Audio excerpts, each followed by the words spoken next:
Mram aty na doli një djalë i cili sillet si ish ushtari i UÇK-s. Asaj dhe as baba e tij kanë qenë ushtar të UÇK-s, kanë qenë mercenar të UÇK-s. Driton Gonxhaj. Driton Gonxhaj. Edhe Dritoni është djali Dilaver Gonxhaj. Po.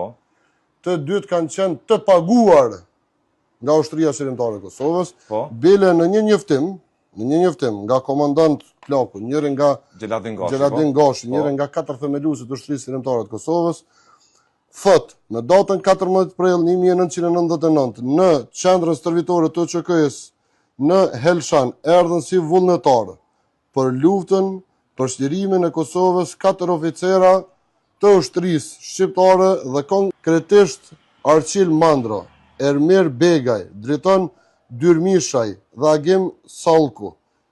I solli me një kerë Driton Gonxhaj.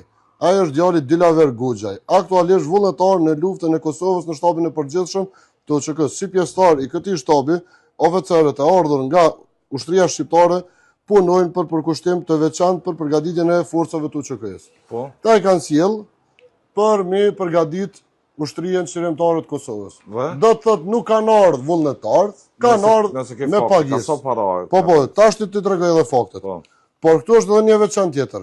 Kur Driton Gonxhaj u largua për Tiranë, shokët e tij që erdhën vullnetar i thanë, po ti nuk do të qëndrosh me ne në luftë për shlirimin e Kosovës? Dritoni i përgjigjet me një mendje mallësi të tepruar. Nuk më kanë marrë mend nga koka si mat të vi në luftën e Kosovës. Vullnetarët e ardhur nga perëndimi u indinjuan nga përgjigja që ai dha, por nuk patën mundësi të reagonin sepse Dritoni ndezi veturën me shpejtësi dhe u largua me njëherë nga qendra stërvitore në drejtim në Tiranë. Shkruar nga komandant Plaku. Po. Kjo është e datës 21 prill 1999. Po. Ndërsa, më vonë, Driton Gonxhaj në arkivat e ushtrisë shërimtare të Kosovës del që Dritoni ka marrë pare edhe për Arçilin, edhe për këtë Afrim Sallnikun, edhe për këtë tjetrën Driton Dermishin dhe për gjithë. Që do të ka marrën nga për muajin maj dhe qershor nga 800 1600 marka, 1600 marka edhe për Afrimin, edhe për Ermirin 1600, po edhe për veti ka marrë 1600 për të 2 muajt. Edhe pse është largu nga ushtria shërimtare aty.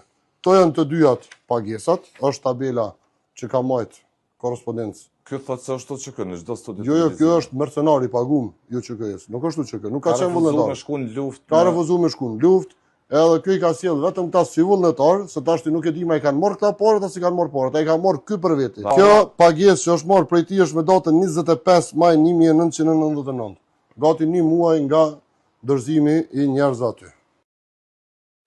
Është arrestu pas luftës, kush e ka liruar dim se ka liruar. Është arrestu pikërisht për shkak të ndikimeve që ka pas iraniane, dhe gjithashtu kjo është tillë si bandit në Prishtinë, në Hotel Grand ku ka qenë drejtor baba im.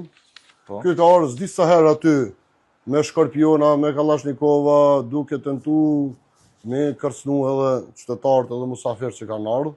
Pas luftës to ka ndodhur. Ka ardhur vetë i tretë, vetë i katërti rregullisht. Dhe sot ai po përfason. Dhe sot një bandit që ka ardhur në Prishtinë me shkorpiona që ne e dimë dhe njohim, del edhe na shet men. Ai s'na ka frikua sa të herë as tas na frikon me fol. Vllai nuk mundet me fol për shqiptarët. E as më shumë në emër të luftës të cilën ka marrë parë për me ardhmë mësumi udhëheq ushtarët